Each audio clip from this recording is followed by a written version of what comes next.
Critical Study of Society at the Need Talking Marxist Library. And we are close to, but not under the control of the library. As a matter of fact, we are under nobody's control. Not even our own. But what we're going to do is, I've tried to allocate it so my talk will be 25 minutes or less, and then we'll switch to David's talk, which will be hopefully 25 minutes or less.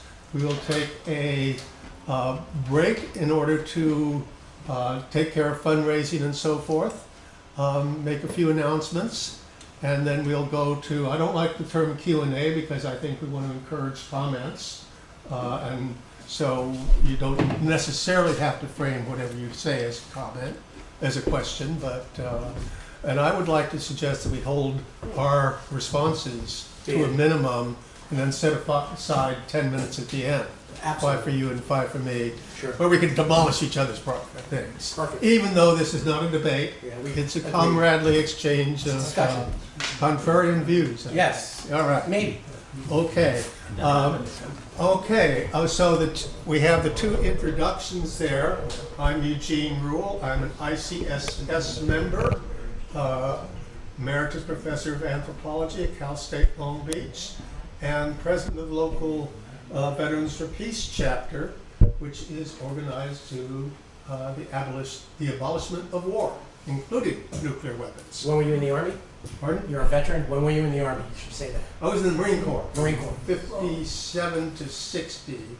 And that was after Korea, before Vietnam. So I say I may be an atheist. Pardon? Good timing.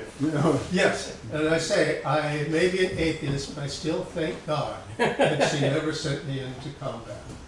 So, and with us is also David Walters, retired IBEW 1245 Shop Steward and power plant operator, administrator for the Marxists Internet Archive. And he will present a contrarian view to mine, I guess, although I guess they're both in a sense contrarian. Maybe. I said David and I are old friends way back from days in Long Beach together, so we know each other well, although we took separate paths to escape from LA. Yes. Okay, so I will start this and keep tabs on myself, but somebody might want to time. Let's see, saw, and saw. Okay. Lies and the lying liars who build nuclear weapons. And what I frame this is the lies that they have told about nuclear weapons started actually before they were built, but we'll start there. The Trinity Explosion, which was July 16, 1945, at Alamogordo Range, about 75 miles south of Santa Fe. Let me go on. This was the initial thing, initial use of the atomic bomb, and brought us into the atomic age. And what they did is, it says here, they released the following statement. Several inquiries have been received concerning a heavy explosion which occurred on the Alamogordo Air Base this morning. A remotely located ammunition magazine containing a considerable amount of high explosives and pyrotechnics exploded. There was no loss of life or injury to anyone, and so forth and so on. Now that was a lie. A misstatement of fact. They knew it was a misstatement of fact. It was used to deceive people, and that is the definition of a lie. So they started that, and they planned that even more. And this was one of several pre-written things. I think there were 4 alternatives. It would work, partially work, not work. The other thing was it could conceivably ignite the atmosphere and the whole Earth would become a great big fireball. They were pretty sure that wouldn't happen. so they did not deal with that. But that was lie number one. Here's lie number two. The atomic bomb ended World War II. Now that is a problematic question because the sequence here was in the Potsdam Declaration called for an unconditional surrender, the alternative being prompt and utter destruction. August 6th and 8th was the A-bombings of Hiroshima and Nagasaki. August 9th, the Soviet Union declared war on Japan as per the Yalta Agreement. And on August 10th, the Soviets agreed to the US proposal that they stop their military activities at the 38th Peninsula. And on August 15th, Emperor Hirohito gave the surrender speech, and the surrender documents were signed on September 5th. Whoa. That's the bombing. That's that. Okay. Here's the Emperor Hirohito Japanese surrender speech on August 15th. We are keenly aware of the innermost feelings of all of you, our subjects. However, it is according to the dictates of time and fate that we have resolved to pave the way for grand peace for all the generations to come by enduring the unendurable and suffering what is insufferable. And all you are subjects, we command you to act in accordance with our wishes. Because it was very problematic, particularly the samurai didn't want to do this. I met this guy, Sato, at one of the World Peace Conferences. And he had been a samurai, and the plan of his whole battalion was to go to the Imperial Palace and in front of the Imperial Palace commit ritual suicide as a way of protest. Unfortunately, he missed the train and wasn't able to do that, so he became a monk instead. So there was a lot of, it was an uncertain situation. But the other thing the emperor said, he talked about the situation, he says, moreover, our enemy has begun to employ a new and most cruel bomb, the power of which to do damage is indeed incalculable, taking the toll of many innocent lives. Should we continue to fight, it would not only result in the ultimate collapse and obliteration of the Japanese nation, but it would also lead to the total extinction of human civilization. So he seemed to be a much more compassionate individual to certain generals and presidents we can name. But I just want to stress that this is what he gave as a primary reason. Another big reason was the invasion of the Soviet Union and the imminent invasion of the Soviet Union. And it's not clear which scared the most, but so it's not really true or false. I mean, it's still debated by historians on the real, what was going on in their minds. But okay, lie number 3. The United States would never strike the first blow. And my source here is Michio Kaku and Daniel Axelrod. Excellent book where he quotes Eisenhower. Immediately after the bombing of Hiroshima, people were very upset, and he says, we are not going to deliver the first blow. However, this was another lie, because a few days before that, the Joint Chiefs of Staff had met, even before Hiroshima, and had concocted a plan of striking the first blow, because nuclear weapons changed everything, and they needed now to strike the first blow. So the Joint Chiefs of Staff, JCS 1691-7, said, to deliver an immediately paralyzing blow, an aggressor striking against a country armed with atomic weapons will have to rely upon the highest order of surprise and striking power.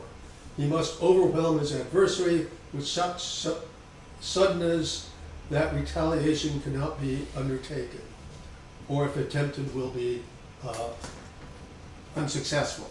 So that was that policy of the Joint Chiefs of Staff. even before Hiroshima.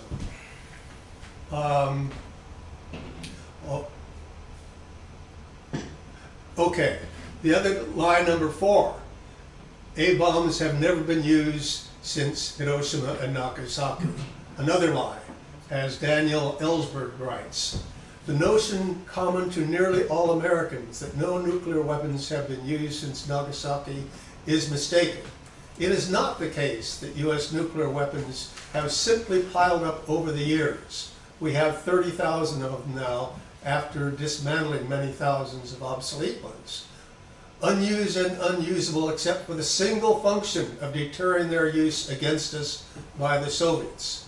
Again and again, generally in secret from the American public, US nuclear weapons have been used for quite different purposes. In the precise way that a gun is used when you point it at someone's head in a direct confrontation, whether or not the trigger is pulled. And that's in his book, I forget what the title of it is.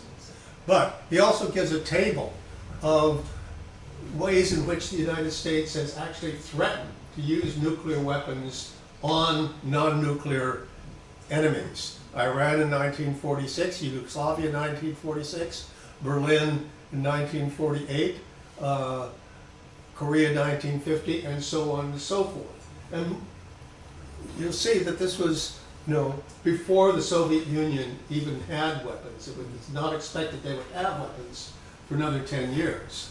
But, so this is some more things here. And he also points out that the U.S. Strategic Air Command, or SAC, and I think they have, I've been by, I think, their headquarters somewhere, and it says, peace is our profession. Another lie. But I didn't get That's that. for sure. It's not counting that. SAC was established in early 1946 with the function of delivering nuclear attacks upon Russia when so directly at a time when it was publicly proclaimed by the president and high military that the Soviet Union was not expected to possess operational nuclear weapons for a decade or longer. So they didn't get these things in order to protect themselves from the Soviet Union. They got them to attack the Soviet Union. And that's the truth historically. And not only was this part of the US plan, Churchill urged us to wipe out Moscow with an A-bomb. And actually, there were a couple of operations, I didn't have time to put them in there, Operation Unspeakable, Operation Unthinkable, in which the US was putting forth plans to attack the Soviet Union within a couple of years after World War II, while we were presumably still allies. And one reason they didn't is they simply didn't have enough nuclear weapons. It took them about 5 years to build up their arsenal. And this contrasts both the Soviet Union, when there was one, China and India, all have pledged no first use, that they would never be the first to initiate a nuclear war. This is known as mutual assured destruction. That's their policy. Our policy, ever since the nuclear weapons were installed, was nuclear use, tactically and strategically. We're nuts. And that's our policy. Lie 5. Oh, I should have taken the time to put in another lie about the Rosenbergs and look a little bit at that trial. But unfortunately, I ran out of research time. So that will be in future things. The Baruch Plan. Humanity was outraged at nuclear weapons. And they were also determined that out of World War II we would have peace. So the Charter of the United Nations, June 1945, had the following preamble. We, the peoples of the United Nations, determined to save succeeding generations from the scourge of war, which twice in our lifetime has brought untold sorrow to mankind, do hereby establish an international organization to be known as the United Nations. So this again was the world, humanity's response to World War II. And the very first thing they did on the first day of the General Assembly is they established a commission to deal with the problems raised by atomic energy. So this was something that humanity understood, that this was a big problem. And so we needed another lie. And we brought in this international banker, self-made man, Bernard Baruch. And first they had a little report, the Atchison-Lilienthal report, that was going to really get rid of nuclear weapons, turn them over to initial body, and everybody would get rid of them. But no, Baruch, and I didn't get a chance to edit this down, but he looked at this and said, no good. Basically, we need a different plan, and basically he came up with a plan that everyone knew the Soviets would never agree to. Because the plan was everybody would pledge not to use nuclear weapons or develop nuclear weapons under threat of war, but the United States would keep their nuclear weapons until they were assured that no one else would ever develop them. Now this was designed to fail, basically, and this is how the United States sidetracked this. And according to Wikipedia, the plan is questioned on whether it was a legitimate effort to achieve nuclear cooperation on nuclear control. And even Wikipedia says, no, it wasn't. So that's that. And I had some profound ideas I was going to put in here, but forgot. Okay, lie number 6. The Non-Proliferation Treaty of Nuclear Weapons, signed in 1968, Article 6 says, each of the parties to the treaty undertakes to pursue negotiations in good faith on effective measures relating to the cessation of the nuclear arms race at an earlier date and to nuclear disarmament, and a treaty on general and complete disarmament under strict and effective control. That was signed back in 1968. And you would think they would have gotten around to it by now, but they haven't, because the key word here is in good faith. Now, as many people have pointed out, that's a real legal meaning to in good faith. So, for example, if you're negotiating with your spouse, on your marriage, and you're doing this in good faith, if you're also sleeping with your secretary, that's not good faith. So you're violating this. And this was a document that was, responding to international concern, but it was signed by people, consenting adults. They agreed to do this, but again, they did not do this. So that's lie number 6. And I was going to put in much more lies in there, but I couldn't quite get around to it. Let me just see if I'm sticking to our schedule here. You're 15 minutes. How much? You have used up 15 minutes, 30 seconds. Okay, cool. Okay, lie number 7. Nuclear power can be cheap, clean, and safe. And I'm not referring to anybody present here. I'm referring to the thing that was put forth back by the Eisenhower administration. As people say, it's a hell of a way to boil water. Atoms vs. Peace was the title of a speech delivered by Dwight Eisenhower in 1953, saying the inventiveness of man can be used for peace. And this is a big thing, that they put forth the idea of atoms for peace, and they enlisted Disney in this, and they had this film, Our Friend the Atom. And they kind of related how there's this dangerous guy doing all stuff, but he wasn't really bad. And the thing was to do was make friends of him and use him for our purposes. And that was Our Friend the Atom. And here's what Dwight Eisenhower said for it. The United States pledges before you, and therefore before the world, its determination to help solve the fearsome atomic dilemma, to devote its entire heart and mind to find the way by which the miraculous inventiveness of man shall not be dedicated to death, but to consecration to life.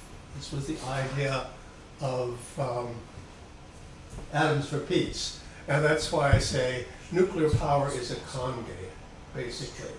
Because they have this huge program, Our Friend the Atom. And some of you, I think, may have seen that back in the day. As I say, it was instrumental in creating a mostly favorable attitude toward nuclear power. By 1955,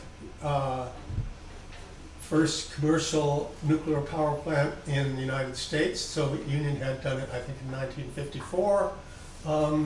But under the cover of this peaceful atom, the Eisenhower administration pursued the most rapid and reckless nuclear escalation in history.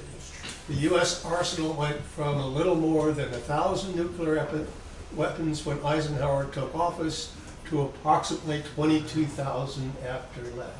So this idea is basically a con game that is a cover for the perpetuation of nuclear weapons. And here's something I came across, the two-headed monster of poison fire. And you can see this hydra with two heads. It's not me. Somebody else. Okay. And one of them is nuclear weapons, the other is nuclear power, but it goes back and shows the whole sequence of mining, which creates radioactive waste, of refining, which again creates radioactive waste, and all this, it perpetuates the whole nuclear establishment. And again, I was going to have another profound statement here, and a list of all the ways that this is done, including the economic one. And apparently, you can't go build nuclear power plants unless the federal government issues a guarantee. They have to subsidize because no insurance company will insure that thing. The costs are too great. And as we've seen, not only in 10 Mile Island and Chernobyl and Fukushima, but also back in Simi Valley, when was it, 54 or something, there was a near meltdown or a meltdown in a research lab up in the hills of Simi Valley, near surrounding Simi Valley. So again, I was going to list all that here. So that's why J. Robert Oppenheimer, when he witnessed the first test, he thought of the phrase from the Bhagavad Gita, "Now I am become death, the destroyer of worlds." And I put this in there partly, to indicate a reality, that this is really the destroyer, or the potential, or really the destroyer of worlds. But also to say that these were really, in part also, this is a triumph of technology, but it's a triumph of technology over ethics. Here's a very sophisticated person, well educated. He's read the Bhagavad Gita, even though he's a nuclear engineer and doing a math geek and so forth. But they know these classics of world literature, but they went ahead with this plan, which could destroy the world. Okay. Are there alternatives? Solar alternative. Now, many people may poo-poo this, and I put this just there for a reason that I put some of the material of this in my paper, which is available to them, which I cited.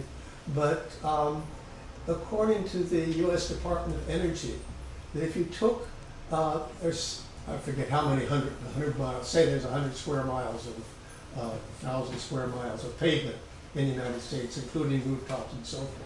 And according to their calculations, if you just took 7% of that and put solar panels on that, that will cover the entire energy needs of the U.S. residential of the United States. Again, I could take a look at the source there. But again, so it is feasible. However, I don't want to sound too Pollyanna, because there are dangers to even solar power, renewable power, and so forth. And here, there was a solar energy spill in California a while back. Thousands flocked to the beaches and had a nice day.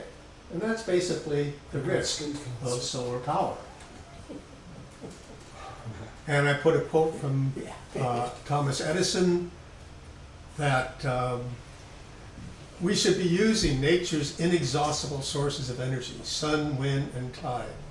I'd put my money on the sun and solar power. What a source of power. I hope we don't have to wait until oil and coal run out before we tackle that. So again, I think this is a very urgent thing. And I'll just say one thing here. I put this Plan B, Lester Brown, he's been writing on this for a long time. There's one little passage that he relates, a story about after Pearl Harbor. Eisenhower, not Eisenhower, who was it? FDR went to assemble all the industrialists of the United States and said, okay, we're at war now, here's what I need. I need 100,000 Jeeps, I need 50,000 tanks, I need 20,000 aircraft, I need this, I need this, I need this. And they looked at him and said, Mr. President, you don't understand. There's no way we can do all this because we have 3 million cars to produce for the public. And FDR said, no, you don't understand.